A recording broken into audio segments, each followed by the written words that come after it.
కూర్చుందును నీ సన్నిధిలో దేవా ప్రతిదినం, ధ్యానింతును నీ వాక్యమును దేవా ప్రతిక్షణం.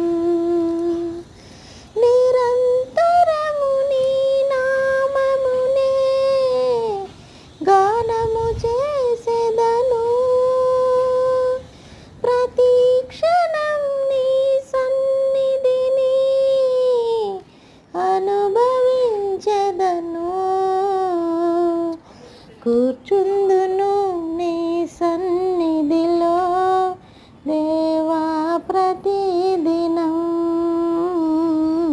ధ్యానింతును నీ వాక్యమునే దేవా ప్రతిక్షణం. దేవుని పాట నచ్చిన ప్రతి బిడ్డ సబ్స్క్రైబ్ చేసి లైక్ చేయండి. Thank you.